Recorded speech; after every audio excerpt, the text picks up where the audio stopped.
સમાચારમાં આગળ વધીએ જૂનાગઢથી વિગતો મળી રહી છે કે જૂનાગઢના જોશીપુરા વિસ્તાર કે એવો વિસ્તાર છે કે જ્યાં 1 કે 2 ઇંચ વરસાદમાં જ અંડરબ્રિજ પર જાણે સ્વિમિંગ પૂલ બની જાય છે કે જ્યાં સતત ટ્રાફિકની સમસ્યાથી લોકો ત્રસ્ત થઈ ગયા છે અને આથી તંત્રએ ઓવરબ્રિજ બનાવવાનું નક્કી તો કર્યું, પરંતુ રાતોરાત બ્રિજની ડિઝાઇન બદલવાના નિર્ણયે વિવાદની આગમાં ઘી હોમી દીધું છે। જૂનાગઢ શહેરમાં આવેલો જોશીપરા વિસ્તાર કે જ્યાં જો તમે જાઓ તો જાણે તમે જંગ જીતવા જતા હોય એવો અહેસાસ થશે અને તેનું કારણ છે જોશીપરામાં માથાનો દુખાવો બની ગયેલી ટ્રાફિકની સમસ્યા।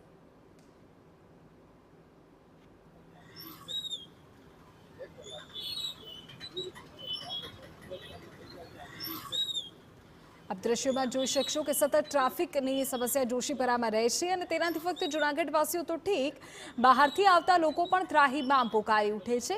જોશીપરાની ટ્રાફિકની સમસ્યા ઉકેલવા તંત્ર દ્વારા જોશીપરામાં ઓવરબ્રિજ બનાવવાનો નિર્ણય કરવામાં આવ્યો, પરંતુ જોશીપરા ઓવરબ્રિજનો મુદ્દો હવે તંત્ર માટે ગળાનું હાડકું બની ગયો છે।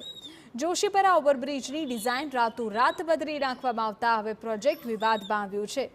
ઓવરબ્રિજના પ્લાનમાં અગાઉની જે એચ આકારની ડિઝાઇન હતી તે મુજબ તેનું એસ્ટિમેટ તૈયાર કરવામાં આવ્યું। બ્રિજની 4 બાજુ રસ્તો ઉતરતો હોવાથી તેની એસ્ટિમેટેડ કોસ્ટ 110 કરોડ રૂપિયા થતી હતી, પરંતુ પૂરતી ગ્રાન્ટ ન હોવાથી બ્રિજને 2 તબક્કામાં બનાવવાનો નિર્ણય લેવાયો। આથી બ્રિજની અડધી ડિઝાઇન મુજબનું ટેન્ડર બહાર પાડવામાં આવ્યું, પરંતુ નવી ડિઝાઇન મુજબ રસ્તો સાંકડો થઈ જવાથી સમસ્યા ઘટવાને બદલે વધે તેમ છે। પરંતુ મનપાના પદાધિકારીઓ આ વાતમાં કોઈ તથ્ય ન હોવાનો દાવો કરી રહ્યા છે।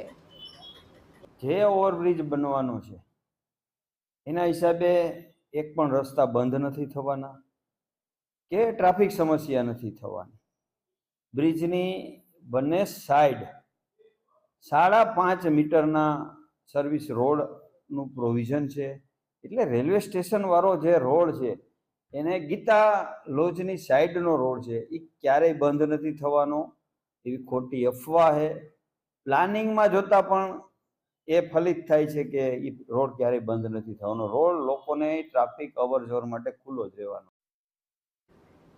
સૌથી ચોંકાવનારી વાત એ છે કે બ્રિજની ડિઝાઇન બદલાઈ ગઈ તેનાથી ખુદ ભાજપના ધારાસભ્ય સંજય કોરડિયા જાણ છે।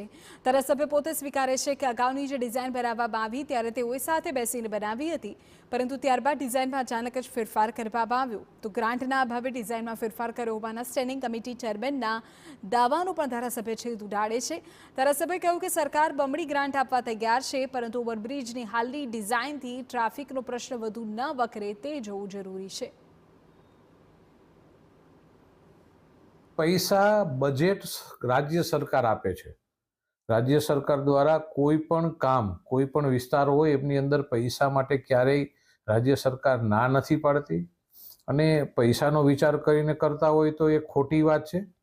પૈસા તો 100 કરોડને બદલે 200 કરોડ માગો, તમારું વિઝન સાચું હોય, સારું હોય, લોકોના હિત માટે હોય તો રાજ્ય સરકાર કોઈ પણ કામ કરે છે।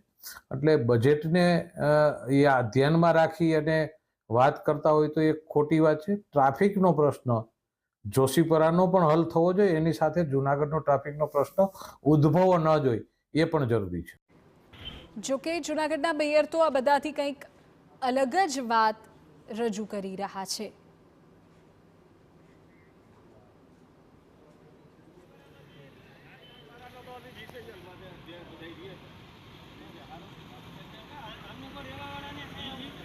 જૂનાગઢમાં કહેવાય ને કે જે માથાના દુખાવા સમાન છે, જે રેલવે ફાટક આગળ, રેલવેની આગળ જે 2 ફાટકો છે તે ખૂબ લોકોને મુશ્કેલી પડતી હોય છે। તો આમાંથી મુશ્કેલી નિવારવા માટે આપણે ઓવરબ્રિજનું જે આયોજન કરેલું છે, ટૂંક સમયમાં ઓવરબ્રિજ આપણે ખાતમુહૂર્ત પણ કરવાનું છે। હાજી, ફેરફાર થયેલો છે, તે શહેરી વિકાસમાંથી થયેલો છે ને તે ખબર છે। રસ્તાને ડેમેજ કરીને શા માટે તમે પ્રજાને હેરાન કરવા માંગો છો? એ જુનાગઢ પાસે એકમાત્ર રસ્તો છે અને એ રસ્તાને ડેમેજ કરવાનો જે વિષય છે એની સામે મારો વિરોધ છે અને પ્રજાનો વિરોધ છે।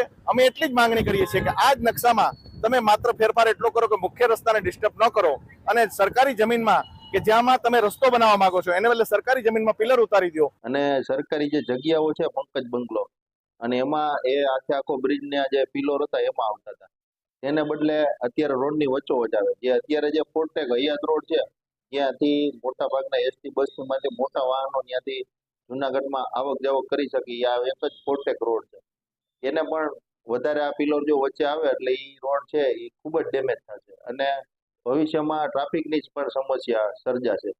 અને જે બે બાજુના જે ભાગ છે એ કાપી નાખ્યા એને હિસાબે લોકોને ફરી અને ગાંધી ચોક જવું પડશે, ત્યાંથી જોશીપુરા ખાતે ને ત્યાંથી અન્ય જગ્યાએ જઈ શકશે.